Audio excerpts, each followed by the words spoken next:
Hello दोस्तों, आप सुन रहे हैं आपका अपना पॉकेट एफएम। मैं हूं नेहा, आपके साथ आपको सुना रही हूँ एक कहानी, निशब्द, प्यार की खामोशी। इस कहानी का ये सीजन 2 है और एपिसोड 2। दद्दू, क्या बात है भाई, तुम्हारी आंखें कुछ कह रही हैं। अतुल, क्या दद्दू? दद्दू थोड़ा बहुत भाव गए थे अतुल की भावनाओं को। आखिर उसके बचपन को उन्हीं ने तो जिया है उसके साथ। कभी कभी हम जिसका इंतजार करते हैं वो हमें अचानक से मिल भी जाता है, तो उस चीज के मिलने के बाद हमारा विश्वास भगवान में बढ़ जाता है। हम भगवान को तरह तरह से धन्यवाद देना चाहते हैं। उसी तरह का कुछ अतुल भी प्लान कर रहा था। वैसे वो तो हनुमान जी का भक्त था, लेकिन उस दिन वो काली मंदिर में जाकर अपना मत्था टेकने के साथ साथ कपूर, अगरबत्ती, लाल रोली, सिंदूर और पता नहीं क्या क्या ले आया। पहले अतुल पूजा करते समय सिर्फ जल चढ़ाता था भगवान को। ये कहता कि कपूर, धूप ये सब चढ़ावा व्यर्थ है, भगवान ये सब नहीं मांगते। कभी कभी तो दद्दू डांट भी देते थे। कारण ये था कि कभी कभी वो आलसपन के कारण पूजा करने भी नहीं जाता था। पूछने पे कहता, जब मन पवित्र है तो भगवान स्वयं साथ में होते हैं। और उसके बाद वो संत रविदास की बात, मन चंगा तो कटौती में गंगा की महिमा सुनाने लगता। आज उसे मंदिर में धूप जलाते देखकर खुशी से यकीन नहीं हुआ। अतुल आज बड़े दिनों के बाद शाम को दिखा, वो भी पूजा की भरी हुई थाल लेकर। आखिर माजरा क्या है? अपनी आंखों की भौएं चढ़ाते हुए पड़ोस में रहने वाली मेहका ने पूछा। अतुल, कुछ भी तो नहीं, आज माँ के पास आने का मन किया तो चला आया। खुशी, ओह माँ के बेटे, आज से पहले तो माँ के लिए इतना थाल भर कर नहीं लाए। ये खुशी एक और प्रश्न की बारिश थी। अतुल, समझ मेरी प्यारी सी दुश्मन, हो सकता है कोई खुशी की बात हो। खुशी ने कहा, तो अपनी खुशी मेरे साथ भी बांट लो ना। अतुल, अच्छा ठीक है, समय आने पर बांट लूंगा देवी जी। अपने घर की बालकनी में खड़े खड़े अतुल जीवन के कुछ अनछुए पहलुओं को याद कर रहा था। जब वो 2 साल का था, उसके पापा योगेश ने उसकी मम्मी को छोड़कर किसी कोठे वाली से शादी कर ली। दद्दू ने बड़ा विरोध भी किया, लेकिन उनके आगे किसी की भी न चली। दद्दू मम्मी को लेकर घर चले आए। कुछ ही दिनों के बाद उसके पापा उस कोठे वाली को भी घर पर ले आए। दद्दू ने तो उसको भगा भी दिया, लेकिन अपने बेटे के प्यार के हाथों मजबूर होकर घर में रहने के लिए एक छोटी सी जगह दे दी, और साथ ही ये हिदायत भी दे दी कि सोनी यानी कि अतुल की माँ से दूर रहे। अतुल को उस समय का साफ साफ तो नहीं, लेकिन हल्की फुल्की यादें आज भी याद है। अभी वो आगे कुछ और सोच पाता कि ब्लैक सूट में दूर से आती हुई रात्रि दिखाई दे गई। वाह, कितनी खूबसूरत है रात्रि, बरबस ही उसके मुंह से निकला। अपने जूते की लेस को टाइट बांधते हुए वो खुशी से नीचे उतरना चालू किया। सोच रहा था कि बोल ही दूं that I love you so much रात्रि। अभी वो अपने ख्वाबों की दुनिया में गोते लगा ही रहा था, तभी हेलो अतुल, किस दुनिया में हो? रात्रि की आवाज अतुल के कानों में किसी बांसुरी की धुन जैसी महसूस हुई। हाँ मैम, कुछ देखा नहीं मैंने, अतुल सकपकाते हुए बोला। रात्रि, मैंने कब कहा कि कुछ देख रहे हो? लेकिन इसका मतलब कुछ देख या सोच तो रहे थे। रात्रि ने बड़ी ही चालाकी के साथ उसके जवाबों से एक प्रश्न तैयार कर दिया। अतुल बोला, मैम ये आपके हाथों में क्या है? रात्रि, ये तो रिपोर्ट्स फाइल है, सभी डेटा कलेक्ट जो करने हैं। अतुल, किस तरह के डेटा चाहिए आपको? रात्रि, लोगों की एजुकेशन से रिलेटेड क्वालिफिकेशन और उनके अधिगम संबंधी नए नए रोजगार और गवर्नमेंट स्कीम के लाभ से रिलेटेड। अतुल ने उन्हें बीच में ही रोका। अतुल, बस मैं समझ गया मैम। अपनी बातों में लपेटकर उसने रात्रि के प्रश्नों की दिशा को बदल दिया जो बखूबी उसे आता था। रात्रि ने कहा, बहुत समझदार हो। रात्रि की मुस्कुराहट एकदम निश्चल और पवित्र थी, साक्षात प्रेम की प्रतिमूर्ति। वाह, काश ये लड़की मेरी होती। राह चलते चलते वो छिप छिप कर उसे देखने की कोशिश करता और समझना चाहता कि आखिर इसमें क्या खास है जो उसे आकर्षित कर रहा है। पास के गांव तक जाने के लिए उसे खेत पार करने की जरूरत थी। समय लगभग 5 का हो रहा था और अप्रैल का महीना था। सूर्य की प्रकाश रूपी आभा अब भी बरकरार थी, लेकिन उसमें ताप नहीं बल्कि शांति थी, जो प्रेम रूपी प्रत्येक हृदय को जीतने की क्षमता रखती थी। आज का काम कंप्लीट हो जाएगा ना? मुझे जल्द से जल्द रिपोर्ट्स तैयार करनी है, थोड़ी चिंतित सी दिखाई दी रात्रि। अतुल, क्यों नहीं? अरे अगर कंप्लीट नहीं भी हुआ तो थोड़ी देर और काम कर लेंगे, I mean, थोड़ी देर रात तक। रात्रि, खामखा आप सभी को तकलीफ हो रही है। कभी कभी सोचती हूँ कि स्वार्थी हूँ क्या मैं। अतुल ने कहा, क्या मैम, आप ही क्या क्या सोच लेती हैं। मैं कोई एहसान नहीं कर रहा, बल्कि आप मुझ पर एहसान कर रही हैं। उसके मुंह से अचानक ये शब्द निकले जो उसके दिल में थे। रात्रि, मैं समझी नहीं, मैं भला आप पर क्या एहसान कर रही हूँ। अतुल बातों को बदलने में माहिर था। मुझे भी तो पीएचडी करनी है। आपसे तो मुझे रिसर्च करने के तौर तरीके के बारे में काफी नॉलेज मिल रही है। मुझे लगता है मैं आपका स्टूडेंट बनने के काबिल हूँ। प्लीज मुझे ये काम से अलग मत कीजिए मैम। रात्रि जोर जोर से हंसने लगी। तुम मुझे गिल्ट ना फील हो इसीलिए ऐसा बोल रहे हो। बातों के पीछे का मतलब समझते हुए रात्रि बोली। अतुल कुछ बोला नहीं, बस अपना सर थोड़ा सा खुजा दिया। ये लड़की वाकई में कितनी क्यूट है। काश हे हनुमान जी कुछ भी करवा लो प्रभु, बस इनके दिल में मेरे लिए फीलिंग्स आ जाए। बाकी काम तो मैं अपने आप ही कर लूंगा। वैसे तो मैं कभी व्रत नहीं रखा भगवान, लेकिन व्रत रखने के लिए भी तैयार हूँ। लेकिन कौन सा व्रत? निर्जल ही रखूंगा। तमाम तरह की परिकल्पनाएं फिर उसके मन में जागने लगी। उस दिन लगभग 9 बजे तक वो दोनों साथ में काम करते रहे। वो रात्रि को घर पर ठहरने के लिए कहना चाहता था, लेकिन उसकी इस बात को कहीं वो गलत ना समझ बैठे, इसलिए उसने इसका जिक्र नहीं किया। चलिए, मैं आपको आपके रूम पर छोड़ आता हूँ, अतुल बोला। अरे मैं चली जाऊंगी, चिंता मत करो। रात्रि घड़ी देखते हुए बोली। नहीं नहीं, दद्दू ने कहा है कि उन्हें पहुंचा कर आना। इस बीच रास्ते में तो छोड़ूंगा नहीं, अतुल बोला। रात्रि, तो मेरे रूम पे चलना है, रात्रि ने चेहरा बनाते हुए कहा। अतुल बोला, रूम पे नहीं, आपको छोड़ने चलना है। रात्रि फिर हंसी। Very funny. मैम, पास में ही दोस्त का घर है, मैं वहां से बाइक लेकर आता हूँ। मेरी बाइक तो घर पर है। अतुल तुरंत धनुष के घर गया और उसकी बाइक उठा लाया। बाइक पर बैठकर वो रात्रि की मंजिल की ओर कदम बढ़ा चुका था। सड़क पे बड़े बड़े गड्ढे थे, जिनसे हिचकोले खाते हुए बाइक चलती जा रही थी। हर हिचकोले के साथ रात्रि का हाथ कभी अतुल के कंधे तो कभी उसके पेट की ओर चला जा रहा था। कल तक जो अतुल इन धक्कों के लिए नेताओं पे गुस्सा निकालता था, अचानक उसे ये धक्के बड़े सुहाने प्रतीत हो रहे थे। उसके दिमाग में ये ख्याल भी आ रहे थे कि काश ये खड्डे और बड़े होते। और हर धक्के के साथ रात्रि सॉरी बोल रही थी। अतुल, सॉरी क्यों बोल रही हैं? सड़क पर खड्डे आपने तो नहीं किए ना मैम। रात्रि, पूरे पागल हो तुम। अब जल्दी चलो, मुझे भूख लगी है। वैसे मैं घर पर आपको रोकना चाहता था, लेकिन सोचा कि कहीं आप गलत ना समझ बैठें। खाना तो मेरे घर पर ही हो गया होता। अतुल ने सच ही बोल दिया। रात्रि, नहीं, मैं रात को किसी के घर नहीं खाती, खाना तो दूर की बात है। अतुल, मैं पराया हूँ क्या? अतुल ने उसके मन को परखना चाहा।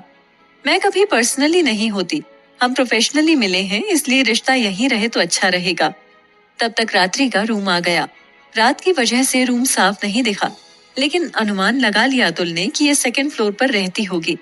अतुल, थैंक्स कि तुमने मेरी इतनी मदद की। आओ, अंदर आओ। अतुल ने कहा, मैम, प्रोफेशनली मैं घर पर नहीं जाता। हाँ, कभी पर्सनली इनवाइट करेंगी तो। आगे कुछ नहीं बोला। रात्रि ने भी फोर्स नहीं किया। Okay, then good night, see you सून।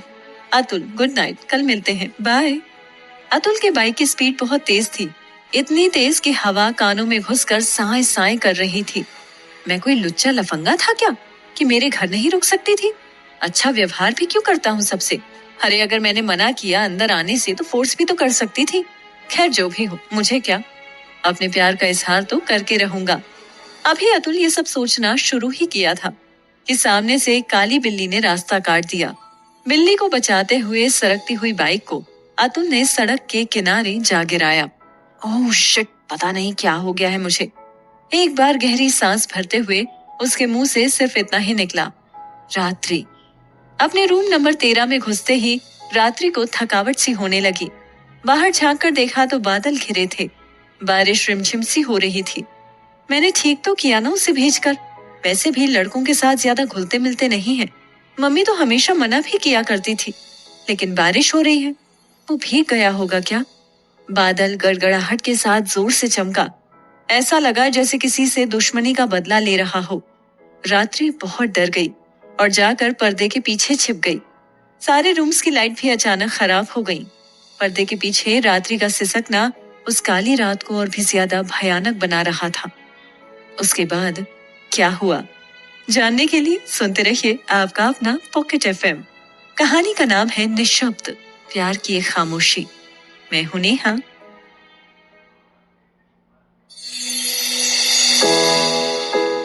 मैं हूं नेहा, आप सुन रहे हैं आपका अपना पॉकेट एफएम। आपको सुना रही हूँ एक कहानी जिसका नाम है निशब्द, प्यार की खामोशी। इसे लिखा है ज्ञानेंद्र मधेशिया ने और आवाज दी है मैंने। चलिए इसे आगे बढ़ाते हैं। अगले दिन, भाई सुन रहे हैं गांव में कोई नई मैडम आई है? कल घर पे बाइक मांगने आए थे क्या रात को? बाइक से उतरते ही धनुष ने पूछा। अतुल, अरे वही मैम जो कॉलेज में रिसर्च करने आई हैं। धनुष, ओह अच्छा वो है। वाह अतुल, तू तो एकदम आगे निकला, मैम को ही पटा लिया। मान गए बाप तुझे तो। अतुल ने कहा, नहीं यार, वो तो महेश दद्दू लेकर आए थे। उन्होंने ही उनके रिसर्च में हेल्प करने के लिए कहा था। वो भला इस उम्र में कहाँ कहाँ और कितनी दूर जाएंगे। धनुष ने कहा, भाई जो भी हो, लेकिन क्या मस्त है यार, इतनी गोरी की दूध भी फीका पड़ जाए उससे तो। अतुल, बस कर यार, कुछ बोल मत उसके बारे में। धनुष, क्यों भला, तुझे क्या प्रॉब्लम है? कोई प्रॉब्लम नहीं है, लेकिन अच्छी लड़की है भाई, उसके बारे में गंदे ख्याल मत ला। बात करके देख ले एक बार, सारा विचार बदल के रख देगी। अतुल बोला, बड़ी जल्दी डीप नॉलेज निकाल ली ब्रो। सही जा रहे हो, चुटकी लेते हुए धनुष बोला। चल भाई अब जल्दी से चल, वरना लेट हो जाएगा। आज मिसेस गुप्ता की क्लास जल्दी लगेगी। निकल, नहीं तो तेरा उत्पादन फलन और मेरा एंगल वक्र तो बना ही देंगी। अतुल बैग उठाते हुए बोला। जल्दी वो कॉलेज पहुंच गए। अतुल की नजरें किसी को ढूंढ रही थी। उसने अपनी नजर लाइब्रेरी के शोध कक्ष पर दौड़ाई। कोई लड़की चश्मा लगाए बुक्स का ढेर को सजाकर बैठी थी। चेहरा तो नहीं दिख रहा था, लेकिन ऐसा लग रहा था कोई खूबसूरत सी बला तो बैठी ही है। उसके बालों की लटों से चेहरा छिप गया था, लेकिन एक भीनी भीनी खुशबू फैली हुई थी उस लाइब्रेरी में। ये खुशबू तो जानी पहचानी सी लग रही है। अरे हाँ, कल बाइक पर जब रात्रि बैठी थी तो भी यही खुशबू आ रही थी। हाँ वही है, रात्रि। वो लड़की नाम सुनकर सकपका गई। पन्ने पलटने की गति काफी तेज कर दी उसने। सुनो सुनो, तुम रात्रि हो ना? अतुल ने उस लड़की से पूछा। पहले तो उस लड़की ने कुछ नहीं बोला, लेकिन जैसे ही अतुल ने अपना हाथ उसके कंधे पर रखा, वो डर के वहीं शिला के समान जम गया। उस लड़की का चेहरा बड़ा ही विभत्स लग रहा था। तभी पीछे से किसी ने अतुल को पकड़ा। अबे तू यहाँ क्या कर रहा है? मैं और धनुष तुझे गैलरी में ढूंढ रहे थे, जितिन ने उसे हिलाते हुए कहा। अतुल की जान में जान आई। यार ये लड़की, लेकिन लड़की गायब थी। किताबों के ढेर भी वहां नहीं थे। यहाँ एक लड़की थी जितिन, मैंने उसे यहीं पे बैठे हुए देखा। हाँ तो होगी, इसमें क्या बड़ी बात है, पूरे कॉलेज में एक से बढ़कर एक लड़कियां हैं। आंख मारते हुए वो बोला। सब कुछ गड़बड़ है यहाँ, अतुल डरते हुए बोला। जितिन, क्या गड़बड़ भाई, मैं भी तो जानूं। सुन, वो लड़की का चेहरा पहचान में नहीं आ रहा था, बड़ा ही डरावना था यार, अतुल बोला। जितिन, डरावनी कहानी मुझे मत सुनाइयो बच्चू, मैंने बहुत बड़े बड़े भूतों की लंका में आग लगा रखी है। छोड़, जाने दे, तुम में कहाँ सर खपा रहा हूँ। अब चल, क्लास मिस हो गई तो कल पनिशमेंट मिलेगी। अतुल अब भी परेशान था। कौन थी वो यहाँ क्या कर रही थी? उसकी नजर एकाएक रात्रि पर पड़ी, जो जूनियर्स को उनके सब्जेक्ट से रिलेटेड टिप्स दे रही थी। अरे रात्रि तो यहाँ थी, वहम हो गया लगता है मुझे। गुस्सा तो अतुल को कल उस पर बहुत आया था, लेकिन अब गुस्सा काफूर हो गया। उसने पिंक कलर का सूट, जिसका दुपट्टा लगभग पैर से कुछ ही कम था, पहना हुआ था, और उस पर ब्लैक दुपट्टा। बिल्कुल निहायती अप्सरा लग रही थी। धनुष ने आते ही तीर छोड़ी। मैम को देख रहा है क्या भाई? आजकल दीवाना हो गया अपना छोरा। नजर वहां से हटाते हुए अतुल पुनः वर्तमान में लौट आया। जितिन, भाई वो छोड़, इन्हें तो लड़की का भी भूत नजर आता है आजकल। धनुष, भूत? हाँ। उसके बाद जितिन ने सारी कथा कह सुनाई। दोनों खूब हंसे। मुझे भी लगा वहम हो गया था शायद उस समय, वैसे भी वहां कोई भी नहीं था। जितिन और धनुष मैम को पटाने के टिप्स दे रहे थे। अतुल को वैसे ये सब पसंद नहीं था, लेकिन आखिर वो दोनों हेल्प तो उसी की कर रहे थे। शायद इसी कारण उसे खुशी भी महसूस हो रही थी कि वो अकेला नहीं है। धनुष, सुन, लेट मत कर, जाके उसे जल्दी से जल्दी बोल दे। वैसे भी सुना है लड़कियों के मैटर में ज्यादा देर नहीं करनी चाहिए। कूद फान करते हुए कहीं और चली गई तो हाथ मलता रह जाएगा। जितिन ने कहा। नहीं अतुल, ऐसा कुछ मत करना, वरना लड़कियों के मामले में खरगोश नहीं कछुआ बन के चल। अभी तो तुझे कुछ पता भी नहीं है कि वो तुम्हें लाइक करती भी है या नहीं। जल्दबाजी करेगा तो शायद पछताना पड़े। वैसे भी एक बात सोच लेना तू, अभी पढ़ रहा है और वो रिसर्च कर रही है। बात तो सही कह रहा था जितिन। आखिर उसकी रात्रि के सामने क्या हैसियत थी? अगर कुछ हैसियत थी भी तो एक स्टूडेंट की। गनीमत तो ये थी कि वो बस रिसर्च करने आई थी, नहीं तो सच में उसकी मैम हो जाती। बाहर निकलते वक्त रात्रि की नजर अतुल पर पड़ी। वो उसे लगातार घूरे जा रहा था। जब उसे ये पता चला कि उसने देख लिया है, वो तुरंत हाथ हिलाते हुए हेलो बोला। जवाब में रात्रि ने भी मुस्कुराते हुए हाय बोला। अतुल ने इशारों में ही पूछा कहाँ जाना है, लेकिन रात्रि को कोई इशारा नहीं मिला।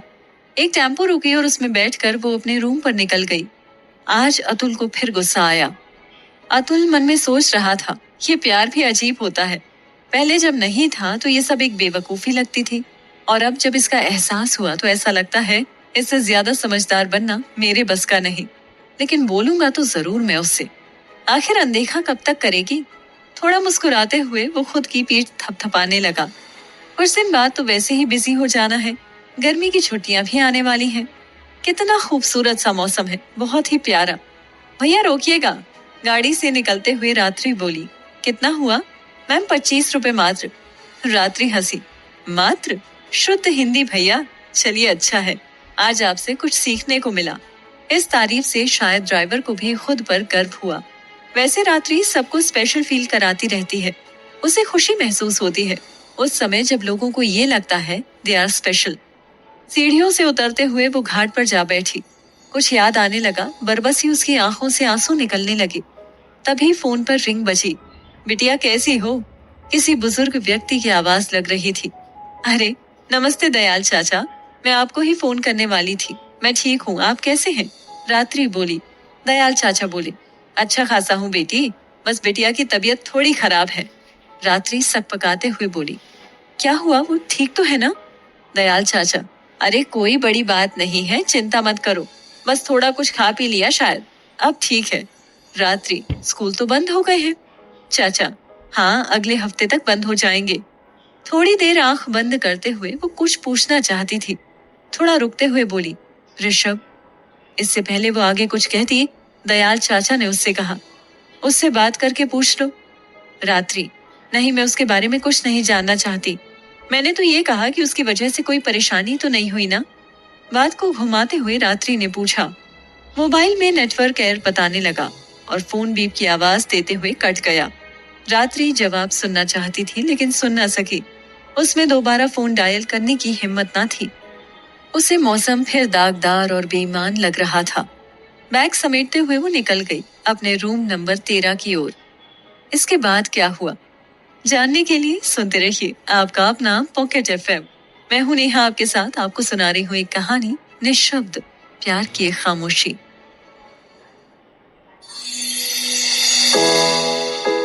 हेलो, आप सुन रहे हैं आपका अपना पॉकेट एफएम। मैं हूं नेहा, आपके साथ आपको सुना रही हूँ एक कहानी, निशब्द, प्यार की एक खामोशी। इसे लिखा है ज्ञानेंद्र मधेशिया ने और आवाज दी है मैंने। चलिए इसे आगे बढ़ाते हैं। कुछ दिनों के बाद शाम को महेश दास जी का जन्मदिन था। अतुल ने सभी टीचर्स और दोस्तों को घर पर इनवाइट किया, साथ ही रात्रि मैम को भी। ब्लैक सूट में वो एकदम रूह सी कोमल लता जैसी लग रही थी। ऐसा लग रहा था कि हाथ लगाओ तो अभी मुरझा जाए। धनुष आंख फाड़ कर मैडम को देखते हुए बोला, क्या लग रही है यार। अतुल, ओए क्या देख रहा है, शर्म कर भाई। अपनी आंखें फोड़ लूं क्या? खुदा की इस नेक रहमत का दीदार तो हर किसी को करने का अधिकार है।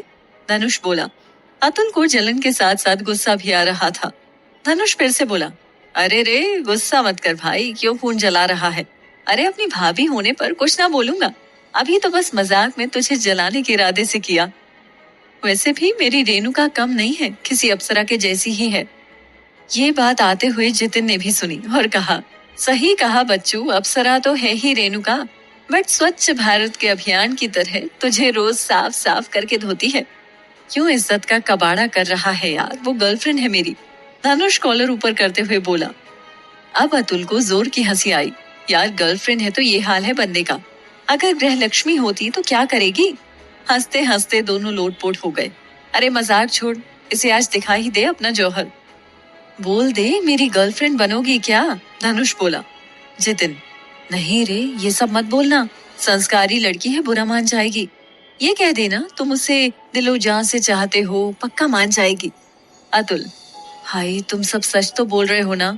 अगर मैम ने डांट दिया, बोल दिया तो मैं तो मर ही जाऊंगा। जितिन, पहले तू ये मैम बोलना बंद कर। लगता है जैसे मैं कर रहा हूँ। वो तेरा प्यार है, तू ऐसे रिएक्ट कर रहा है। कोई ये समझेगा कि तू अभी बच्चा है और वो तेरी। बंद कर यार। अच्छा अब नहीं कहूंगा। ओके चल भाई अब रास्ता छोड़। इतना कहते हुए वो रात्रि की ओर मुड़ा। कुछ टीचर्स जिनकी शादियां हो चुकी थीं और कुछ जो अभी कुंवारे थे, रात्रि से बातें कर रहे थे। अतुल को बहुत जलन हो रही थी। जी कर रहा था अभी इनकी बीवियों को बुलाकर 2-4 लगवा ही दूं। और अमन सर को क्या हो गया? ये तो सबके फेवरेट है, लेकिन ये कुछ ज्यादा ही हंस हंस के रात्रि से बातें कर रहे हैं। नॉनसेंस। अतुल ये क्या अनाप शनाप सोच रहा है? कुछ बहाना करके ले जा मैम को। ओह, फिर से मैम नहीं बोलूंगा, ओनली रात्रि। सुनो रात्रि, कुछ काम है, जरा सुनोगी? अतुल ने बड़ी देर से इंतजार करने के बाद कहा। एक्सक्यूज मी सर, अभी आ रही हूँ। रात्रि, हेलो अतुल, कैसे हो? रात्रि ने कहा। अतुल, बढ़िया हूँ। And you? रात्रि, दिख तो रही हूँ, हंस भी रही हूँ, इसका मतलब अच्छी ही हूँ। दिख तो बहुत अच्छी रही है, लेकिन आपकी हंसी ओरिजिनल नहीं लग रही, कुछ कमी है। अतुल बोला। क्या कमी है? रात्रि अपना कपड़ा और सैंडल्स देखने लगी जो हील्स की थी। मुझे लगता है ये हील्स ही अच्छे नहीं हैं। वैसे मैं कभी हील्स की सैंडल नहीं पहनती, वो तो बस। अतुल, इतना क्लैरिफिकेशन देने की जरूरत नहीं, आइए मेरे साथ। अतुल ने रात्रि का हाथ पकड़ा और उसे अपने रूम में ले गया। यहाँ क्यों लाए? रात्रि चौंकते हुए बोली। बस आपकी कमी को बताना था। इतना कहकर अतुल ने अपनी अलमीरा से काजल की डिबिया निकाली और रात्रि को देते हुए बोला, आज आप काजल नहीं लगाई हुई हैं, ये लीजिए, इसे लगा लीजिए, आपकी कमी पूरी हो जाएगी। रात्रि को बिलीव नहीं हुआ कि एक लड़का ऐसे उसे काजल देगा। ओह, तुम काजल भी रखते हो? रात्रि ने पूछा। मेरी नहीं है, मेरी माँ की है। पहले वो मुझे इसी डबिया से काजल लगाती थी। उनकी डेथ के बाद मैंने काजल तो नहीं लगाया, लेकिन इस डिबिया को काजल से कभी खाली नहीं होने देता। सॉरी, जाने अनजाने मैंने तुम्हारा दिल दुखाया, बट मेरी इंटेंशन गलत नहीं थी। रात्रि दुखी होते हुए बोली। अतुल ने कहा, अरे आप तो सीरियस हो गई। ऐसा कुछ नहीं है, मैंने तो बस आपसे कहा था। लगाना ना लगाना सब आपकी मर्जी पर डिपेंड करता है। रात्रि ने काजल को अपनी आंखों पे लगा लिया। उसकी आंखें एकदम ज्वलंत दिखाई दे रही थीं। अब बताओ कैसी लग रही हूँ? रात्रि ने काजल लगाते हुए पूछा। अतुल ने कहा, निशब्द। रात्रि थोड़ी देर के लिए खामोश होकर अतुल को शीशे में देखने लगी। उसके चेहरे का भाव समझना उसके लिए मुश्किल था। अतुल ने फिर कहा, अगर आप काजल न भी लगाती तो भी खूबसूरत ही दिखती। कैसे? अतुल ने कहा, आपके गालों पे ऑलरेडी एक तिल है जो काजल की भरपाई करके दे रहा है। रात्रि झेंप गई। ये लड़का क्या क्या बोल रहा है? बाहर सब इंतजार कर रहे होंगे, मैं बाहर जा रही हूँ। इतना कहते हुए वो कमरे से निकल गई। Oh shit! अतुल ने अपना एक हाथ दरवाजे पे मारा। क्या क्या कहना चाहता था मैं उससे? क्यों खामोश हो गए उन नजरों के सामने? क्यों मैं जल रहा हूँ इस तपिश में? क्यों मेरे होंठ बोलते बोलते निशब्द हो जा रहे हैं? क्या मेरी इस प्यार की खामोशी को वो कभी समझ पाएगी? क्या अपनी निशब्दता में लिपटे हुए इस खामोश प्यार को मैं बता पाऊंगा? वो धम्म से बिस्तर पे जा गिरा। आज का इतना अच्छा मौका उसने खो दिया, जबकि वो बिल्कुल सामने थी, इतना पास, जिससे वो उसकी आंखों में देखते हुए अपने प्यार का इजहार कर दे। सच में प्रेम बहुत कष्ट देता है, और एक तरफा प्रेम का तो कहना ही क्या। एक तरफा? हाँ, एक तरफा ही होगा शायद। उसने कभी ऐसा कोई इशारा तो नहीं किया। क्या उसकी जिंदगी में पहले से कोई और है? अपने मन में सोचते हुए वो खुद से ही बात कर रहा था। तब तक केक काटने का बुलावा लेते हुए मेहका आई। ओए हीरो, कहाँ खोए हो? दद्दू और छोटे दद्दू ढूंढ रहे हैं तुम्हें। मेहका बोली। तुम जाओ, मैं अभी आता हूँ। अतुल बोला। अरे जनाब, कम से कम मेरी ओर देखिएगा तो। ज्यादा नहीं तो 1-2 कमेंट तो पास कर ही सकते हो, मैं इतनी बुरी नहीं हूँ। मेहका ने अपनी रेड साड़ी जो पहने हुई थी दिखाते हुए बोली। अतुल ने चिढ़ते हुए कहा, क्या यार दिमाग खा रही है? मैं वैसे ही परेशान हूँ, और तुम्हें अपने कपड़ों की पड़ी है। मेहका बोली। वही तो मैं पूछ रही हूँ कि क्यों परेशान हो? मुझे बताओ, क्या पता कुछ हेल्प कर सकूं तुम्हारी। अतुल उसका हाथ पकड़कर बोला। सच में तुम मेरी हेल्प करोगी? मेहका। हाँ बाबा, क्यों नहीं करूंगी, बिल्कुल करूंगी। तुम ही तो वो एक दोस्त हो जिसे मैंने सब कुछ माना है। तुम्हें तो खुद से फ्लर्ट करने का मौका भी दे रखा है, लेकिन आप ठहरे शरीफ जनाब, हमसे क्या नजर लड़ाएंगे? मेहका ने शायराने अंदाज में ये बात अतुल से कही। सुनो मेहका, समझ नहीं आ रहा कैसे कहूँ तुमसे, अतुल परेशान होते हुए बोला। फटाफट बताओ, मुझसे शर्माओ मत, जो भी दिल में है कह दो, मेहका ने कहा। उसके बाद अतुल ने अपनी फीलिंग्स जो उसकी रात्रि के प्रति थी मेहका को बता दी। अतुल, मेघा प्लीज तुम ये पता करो कि क्या उसका कोई बॉयफ्रेंड है। मैं तुम्हें कैसे बताऊं यार, उसके प्रति मेरे दिल में फीलिंग्स इतनी बढ़ गई हैं कि ना निगलते बनता है ना उगलते। तुम एक लड़की हो, उससे दोस्ती करके कुछ पता करो ना प्लीज यार। वो एक रिसर्चर है और तुम स्टूडेंट। वो मानेंगी नहीं, और जहां तक मैं जानती हूँ, तुम कह रहे हो तो मैं ऐसा करूंगी जरूर, पक्का वादा है मेरा। अब इमोशनल ना हो, मैं हूं अभी। Atul, thanks my loving friend, मेरी पढ़ाई बस 1 महीने की है, उसके बाद तो मैं भी फ्री हूँ। मैं स्टूडेंट नहीं रहूंगा, कोई जॉब कर लूंगा उसके बाद। दद्दू को तब बता दूंगा इस बारे में कि मैं उससे प्यार करता हूँ। दोनों उठकर कमरे से बाहर जाते हैं। मेहिका धीरे धीरे रात्रि से बात करना शुरू कर देती है। जल्द ही थोड़े समय में वो घुल जाते हैं। केक काटा जा रहा था। अतुल भी वही दद्दू के बगल में खड़ा था। उसने केक काटने में दद्दू की हेल्प की। दद्दू के पास रात्रि आई। उसने दद्दू को केक उठाकर खिलाते हुए कहा, हैप्पी बर्थडे दद्दू। दद्दू ने भी खुश होते हुए उसके सर पे हाथ फेरा। आई एम सॉरी, क्या मैं आपको दद्दू कह सकती हूँ? रात्रि ने पूछा। बिल्कुल बेटा, अब तो मैंने भी तुम्हें अपनी बेटिया बना लिया है, दद्दू इमोशनल होते हुए बोले। ये बेटिया नहीं, आपकी बहू है दद्दू, इमोशनल ना होइए, ये आएगी। अगर कहीं तो सिर्फ और सिर्फ इसी घर में। सुनिए दद्दू, मैं आपको क्या गिफ्ट दूं? चहकते हुए रात्रि बोली। दद्दू, मुझे गिफ्ट नहीं चाहिए बेटा, अब क्या करूंगा ये सब लेकर, अब तो बस आराम चाहिए। रात्रि, नहीं, गिफ्ट तो मांगना ही पड़ेगा। बताइए, कोई ना कोई ऐसी चीज होगी जो आपको चाहिए, कुछ तो ऐसा होगा ही जो आपकी इच्छा हो। अतुल अपलक उसे देखे जा रहा था। उसके एक्सप्रेशंस, उसका हंसना, उसकी बात करने की अदा में मासूमियत की कशिश साफ दिखाई दे रही थी। हाँ, अभी सिर्फ एक चीज की इच्छा है, दद्दू बोले। बताइए, मैं क्या दे सकती हूँ? रात्रि बोली। इस बुढ़ापे में मुझे खेलने का बहुत मन करता है। अगर मेरे पास मेरा पोता होता तो दिन भर खेलता उसके साथ। दद्दू ने अपनी दबी इच्छा को बाहर निकाला। ये काम भी हो जाएगा। मैं अतुल को समझाऊंगी कि वो जल्द से जल्द शादी कर ले। अतुल की ओर देखते हुए रात्रि बोली। क्यों, तैयार हो ना शादी के लिए? आंखों के काजल से इशारा करते हुए वो बोली। उसके बाद क्या हुआ, क्या कहा अतुल ने, जानने के लिए सुनते रहिए।